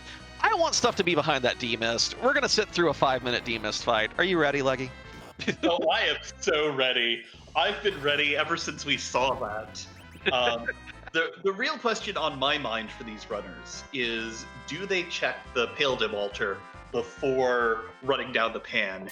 And does what this Wyvern Altar have changed things in that equation? No, we're about to find out. Just a pro ring. That's fine. Good piece of gear. Not a difference maker in terms of your decision making. Yeah. But at this point, both of our runners know that Baigen is at the Pommet spot. Neither runner has checked who's at the Pale Dim spot. So it will be interesting to see if Dusty is our first one to go down and take a peek. Yeah. Dusty, not bailing yet, is going to peek this spot at a minimum. I mean, the team's so strong, it's really hard not to be able to win this fight. Just the question is, how much time are you willing to dedicate to it? Yeah. And a certain amount of it is going to depend on the answer of... Well, no, that's the question for later. But the question, of course, of what boss is here at the Pale Dim Altar. Yeah. If it's Golbez, we might be seeing some resetting a lot more. I'm good. You can keep it. If it's a required Golbez, though, Peasants again with that Excal going to be doing work. I mean, Kane with the White Lance is doing okay. He's doing okay. Well, okay, it's just some elephants. No, not elephants. You can't beat up elephants. They're so kind and cool and smart. And have leg. So yes, one leg was not enough this seed. We had to get both legs in play. This fight's a little awkward though. Not really being able to hit. Okay, so when it transforms to the reform, it gains a whole lot of elemental resistances to basically everything but ice. So this team's really not doing good damage whatsoever, and there's no mage mashing going on here to hit that wizard weakness. Yeah. And not anything you can really do to set up the common cheese strat you have on elements, which is reflecting spells. I mean, Rosa has Cure 4 and Holy, and I think 2 Holies get the kill there. I'm pretty sure the HP is low enough on the first phase that you can get it with 2 doses of Quad 9. That is fair. But it looks like Dusty is elected not to. Already on to phase 3 against Kainazo.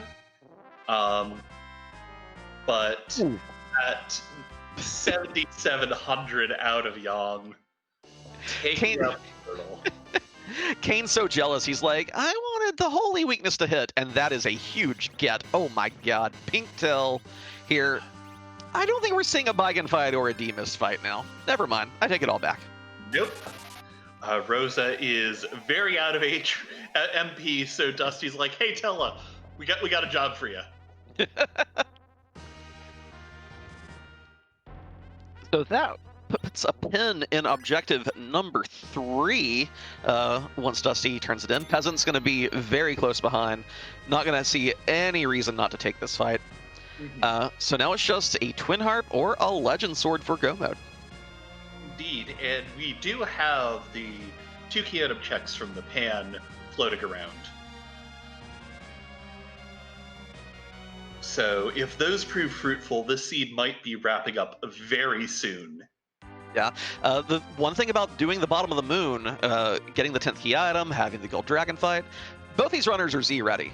They don't need any more grinding. They are strong, they are ready, and Peasant's team has the advantage in that regard, I think. That Kane, online in a big way, Excal Cecil, go Burr, Yang, no slouch at these levels. So, although it looks like Dusty has a small lead, Peasants can really turn the seat over in a big way. The only thing that I could see Peasants pausing on is the 1900 HP on Rosa. He might want to take an egg or two just to get her safely into the low 2000s. But other than that, I don't think there's anything he's looking for.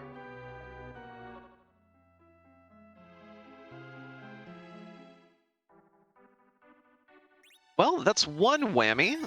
The fairies not giving us anything too exciting today. Yeah, that would have been exciting earlier, but sadly a spoon is just +1 key item in your pocket. Yeah, having that to do the grind before taking on any moon bosses would have been pretty sweet. No argument there. Indeed. Peasants is through the elements fight, does have his pink tail, so that's his third objective in pocket. See here, electing to do the Sheila and the Sylph checks before turning in the pink tail. You could just get a rat tail. That rat tail could become one of your other objectives. This makes perfect sense.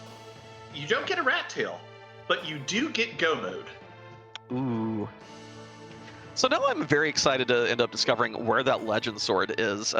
Completing Cave Magnus does mean our runners will have to actually yoink the item off the Crystal Altar. You can't just kill the Dark Elf spot and go. If it's not there, it's either the Baigan or the D-Mist. Yeah, luckily neither runner has to worry about that horror today.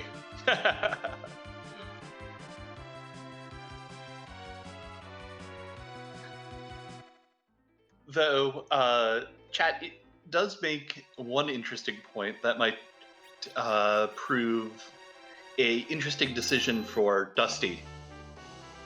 Mm-hmm. What if Twin Harp turns into... Dusty is on a big clock here. It looks like he has a few minutes advantage. Not with that at the pink tail spot. Nope. But what if the harp is in fact the Sandruby? I don't think you make any changes at this point. Yeah. Like, Because you're gonna, with where Dusty's parked, he's gonna land right back there, and flying your airship, landing it, cutscene, flying again. And honestly, Dusty knows who Peasants is and how good Peasants is at the game. That would be giving away way too much time, even with the advent of a Fu. that is very fair. But if it is, it's still gonna sting a little. Like, you taunt, you tease.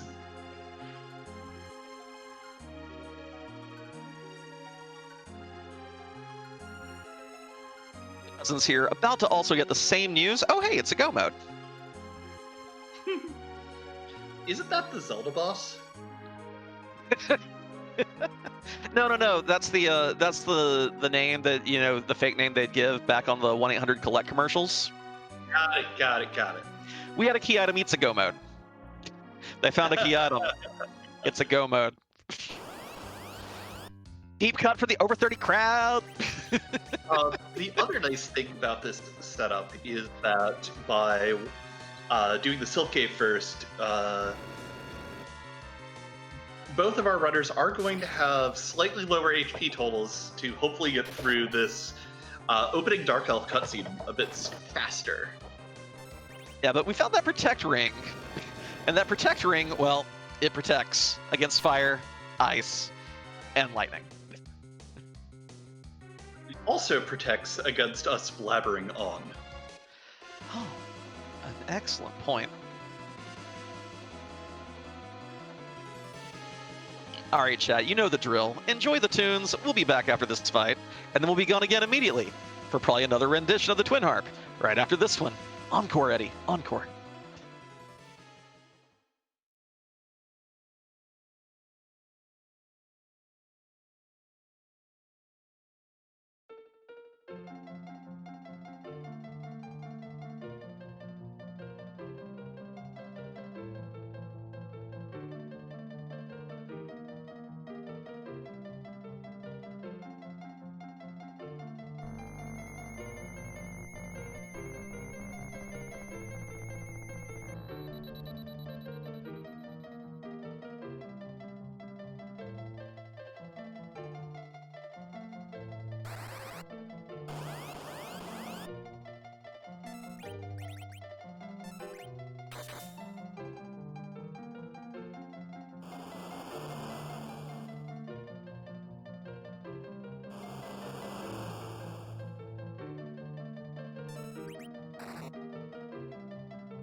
Well, a little bit of inter-Canadian conflict there, and a black belt gi, so does reveal that Legend Sword is gated by one of those two nasty bosses. Unsurprising to see both these racers having cleared exactly what they did this seed. That's go mode for Dusty. Indeed. Question is, if we stay silent for the Twin Harp, are we going to miss the butt? Potentially. So, Zerobus, big, scary, can't move, makeover. Question?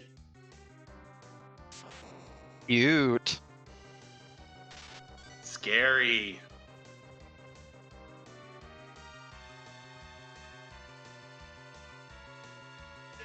But yeah, I'm gonna be quiet again. But just whose butt are we kicking tonight?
All right, music's gone. Let's talk about butts. You know, I'm just so glad that Peasants cleared that at the exact time for us to get the music change at the Z fight.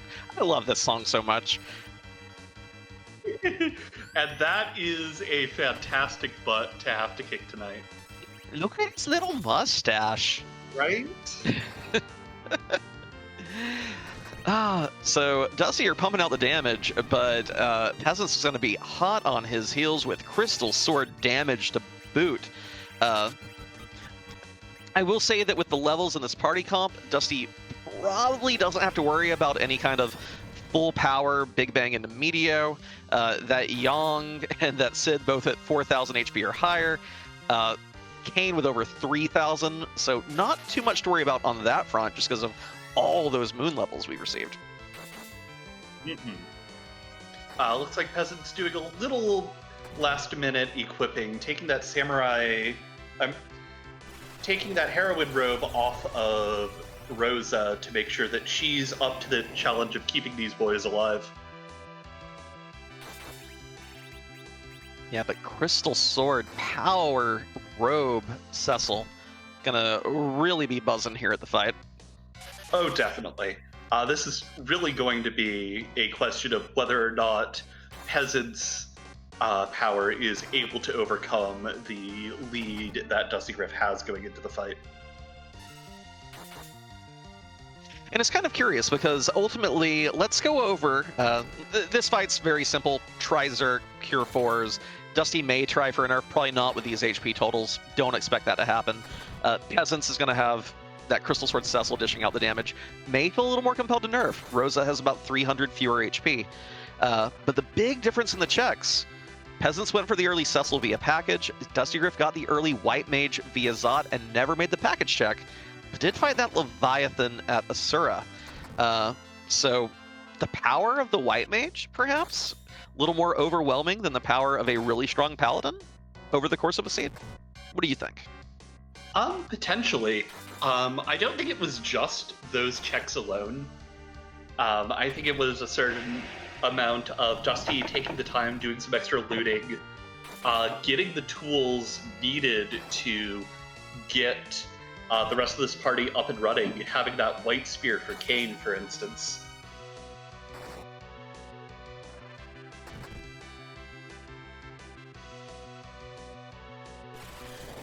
Here we go, Peasants initiating the transform as well. Still has that base level of 5 Eddie, a great anchor for the agility values this team has. No Tellas, no Sids, no Foos to not be RA1. This entire team will be just as fast as Zeromus. Second Big Bang comes out on Dustygriff's side, unnerfed, but incredibly non-damaging, or I guess non-threatening to this party. Yeah, I will note that is now at an HP total where a Big Bang into Meteo could still wipe this team. And the Black Hole does come out. Gonna have to reapply some Zerks here. All the boys getting their one last punch in. But straight into rocks. Wow, that's huge. And Peasants here being slowed down a little bit. Rosa eating the counter nuke and having to full heal herself. Yeah, but that 5k damage coming off of Cecil. This fight's going to be very over very soon. But that is the crack boom on Dusty's side. We have our winner for tonight with an official time of 1 hour, 40 minutes, and 48 seconds. What a seed. Get your GGs out in chat for Dustygriff, but keep them ready to post a second time. Peasants is not going to be far behind with this DPS.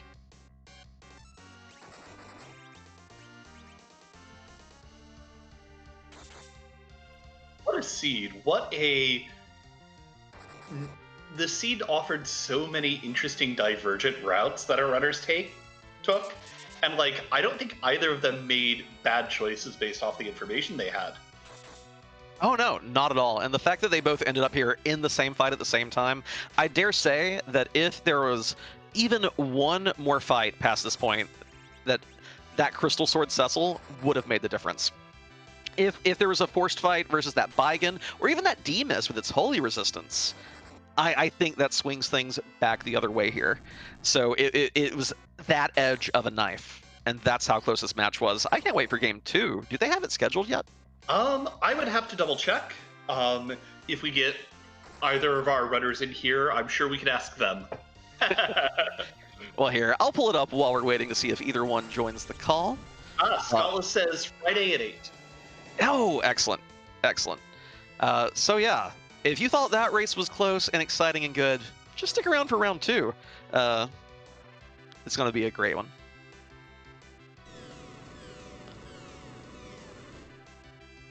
While we're also waiting, let's see if the spoiler log reveals where that legend sword was. I'm wondering if it was which of those two nasty bosses was gating it.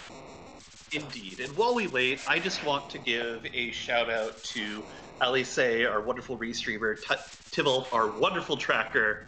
Thank you so much for doing all the hard work while Inven and I just hung out and joked around.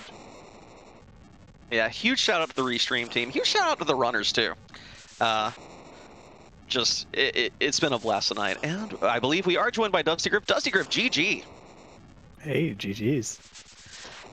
Very exciting finish. Make sure you watch this one back. There was a lot of weaving back and forth. The world was so open after you found that magma key. You had the darkness crystal. Do you mind telling us what informed your routing? What choices did you make? Like, tell me about doing Zot before going underground. I felt like I had played the overworld really slow. Like I was something like at the 30-minute mark or something at that point when I had to make the decision about Zot and I had the magma key from Ordeals. And I felt I played really cautious. I was just like, at this point, I just wanted to go to Zot because I didn't feel like Zot was actually that good of a play in that moment. So I kind of felt like maybe I'll do it here and maybe it'll pay off for me. Where I feel behind, and where it's not a bad play, I wouldn't say, for me to do. It was just a play that I would normally do. So I kind of wanted to do it because it felt like I was behind and I wanted to pick up some pace. Of course, I found Pale Dim fight there, and it was like the longest 6 minutes or whatever it was of my life, throwing dancing daggers at Pale Dim. But yeah, at least it kind of worked out after that, getting Kane from there, and then having that white spear, which came out really clutch that seed. Yeah. You also did a very early peek at the Kaipo bed and saw a Fu there. How did knowing that he was one of the 10 characters in play inform your routing decisions as well? Did that make you want to go Zot more? Did it change up where you went later? What did knowing Fu change for you? That definitely was part of it, because it was part of the reason being like Zot feels kind of good here because we do have a character check and play in the objectives, and we know Fu's in the seed, so gated checks just feel a lot better to go for. Of course, we ended up with Kane and Rosa from there, but that's kind of a pretty good second prize, I would say. So I was happy enough to end up with that in my party. But yeah, after that point, once I hit underground, I would probably have normally had done like Dwarf Castle or even Feymarch first into Sheila 1, but in this case, again, I felt pretty behind when I got to the Underworld, so I kind of wanted to really quickly hit that Saurian, get Tower out of the way, and then see where my seed would go from there. And on that note of character routing, because we are also joined by Peasants, GG, amazing race. I wanted to ask you, you committed to that package for a Cecil pretty early in the seed. Do you mind talking about why you chose that and just how you feel about Cecil as a player on these flags and what made that so important for you? Thanks, GG. GG to Dusty as well. I love Cecil. He's my little boy, and I want to have him in my party. To be honest, I kind of forgot that I obviously I did the Zot treasury chest, and then I kind of forgot that I had Earth Crystal in general. So I think if I remembered, I might have done Zot before with Dwarf, and then maybe not even taken that Cecil by the time I got Kane and Rosa in my party. But it was the only option. Dwarf was the only option besides Sheila 1. I don't like Sheila 1, so Dwarf it is.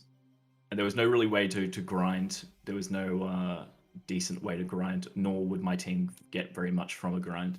So I just thought I'd do it. I got the power shirt, samurai bow, And then seeing Cecil there was like, okay, I have a light sword, that's good enough for now.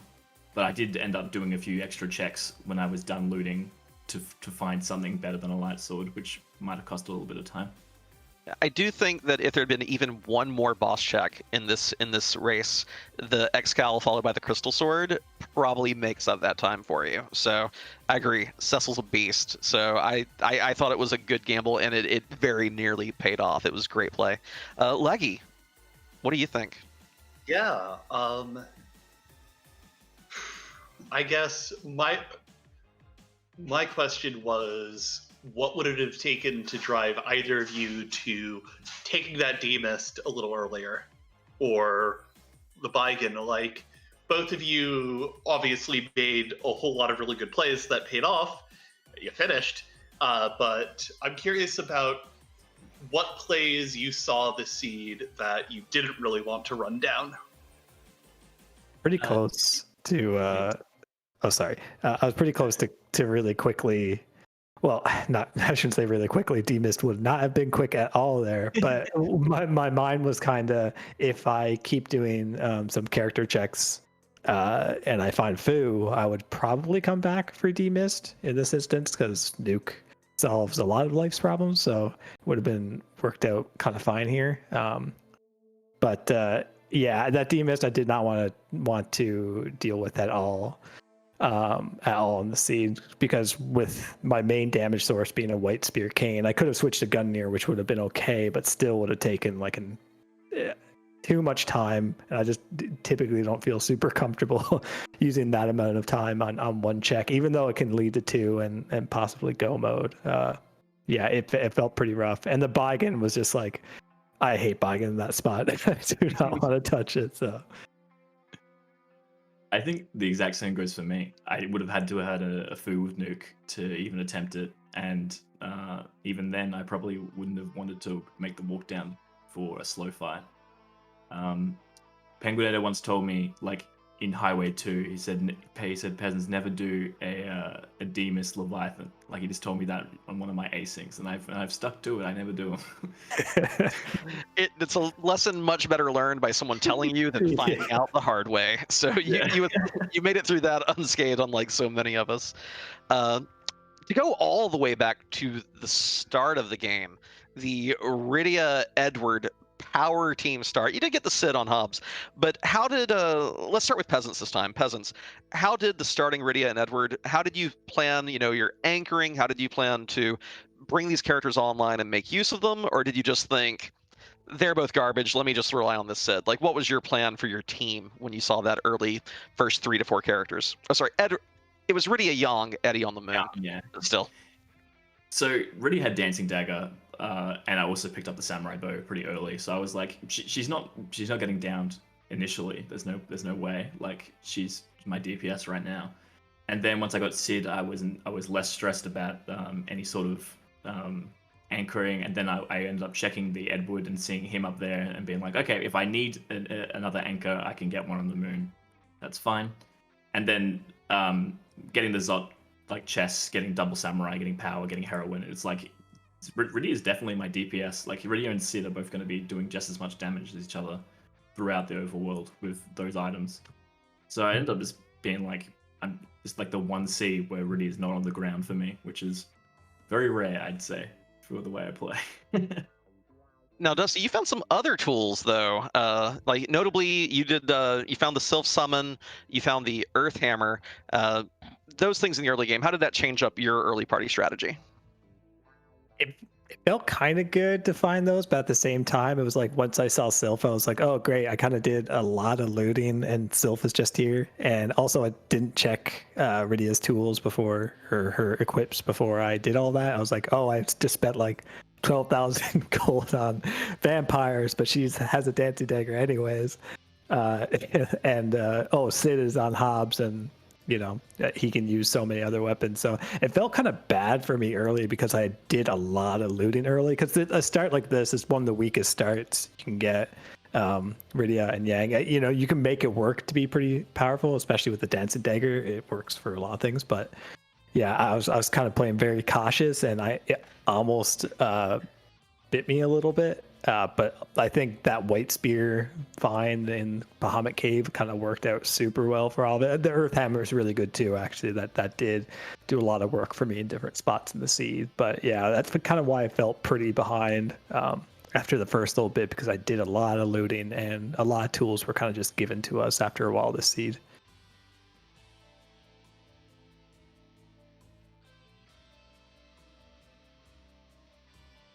Well, Leggy, any other questions? So I guess my question is, all right, game one's over. We've got a Dusty up one.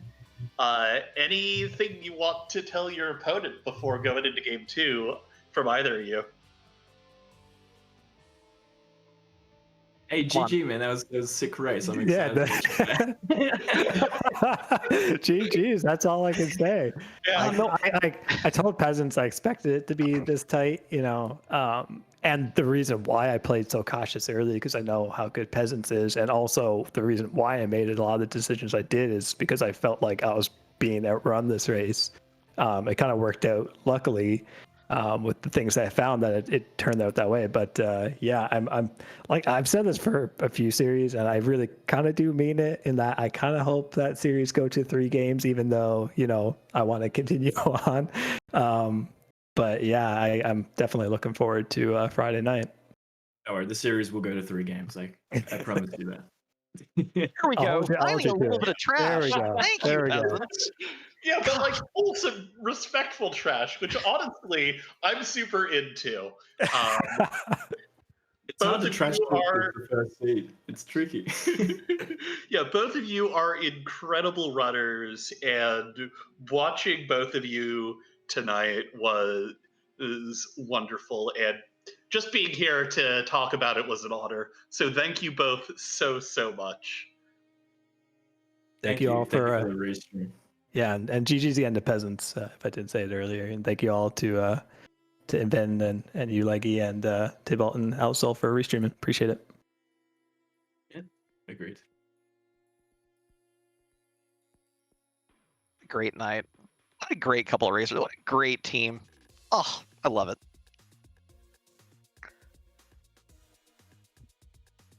Yeah. So, as wonderful as it is, all good things must come to an end for now. yeah.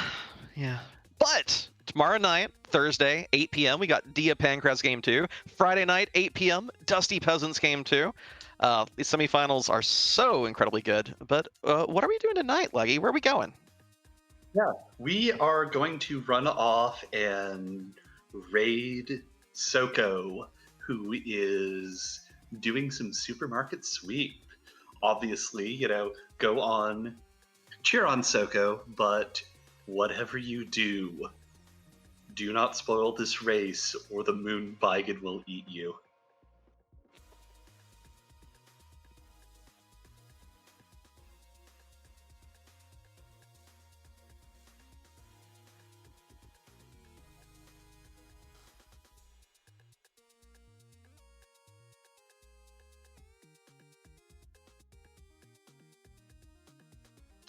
Any last things you want to say before we run on off, Inven? No, just what a great night. Thank you, Leggy. Of course. It's always a pleasure and an honor getting to hang out in the booth with you.